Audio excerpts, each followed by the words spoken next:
Now, tomorrow's sentencing hearing for former President Park Geun-hye comes at a time when another former president, Myung-bak, is facing corruption charges of his own. And they aren't the only former presidents to see their reputations dragged through the mud after leaving office. Taking a look at why so many of Korea's leaders end up facing scandal and disgrace, Shin Se-min reports.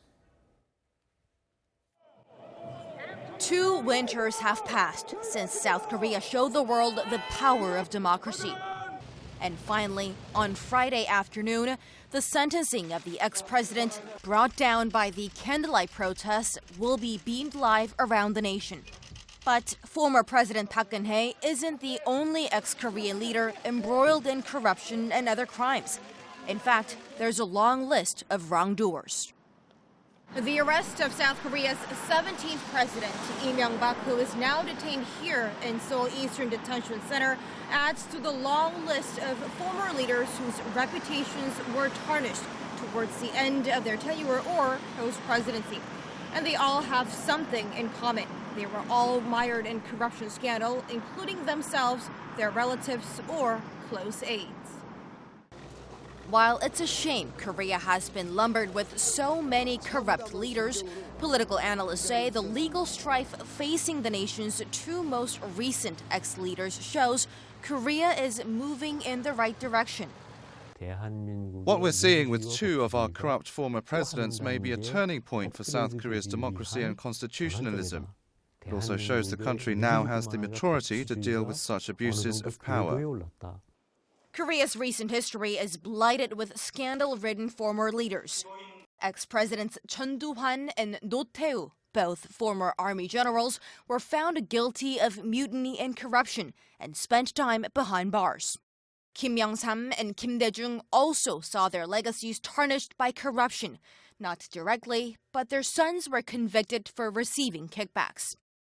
Another former president, Roh Moo-hyun, was investigated for alleged corruption involving his family members. He later committed suicide, and the case was dropped. And the thread that runs through all these cases? Dirty money. Experts say Korea's rapid economic development, with its cozy links between the government and big businesses, meant it was always more likely former leaders and their families would fill their pockets through dubious practices. It facilitated and expedited the development, but the downside of it is that it became a fertile ground for corruption and slush funds and so on and so forth. And because of the presidency that we have, of course, it's the subject of the constitutional amendment.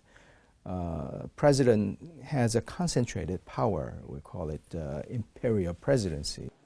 And that, he and others say, shows the necessity of revising the Constitution. President Moon Jae-in is currently attempting to push through a government-drafted bill on constitutional changes that include weakening the powers of his office.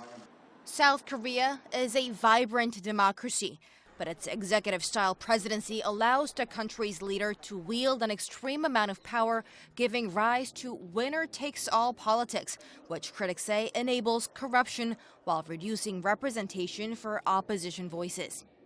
And those who back President Moon's plan say the decentralization of power will lay the path for a healthier democracy. There's also hope the new constitutional system, if accepted by the Korean people, will lessen the chance of future presidents making the disgraced exits so commonly seen in the past. Shin Se-min, Arirang News.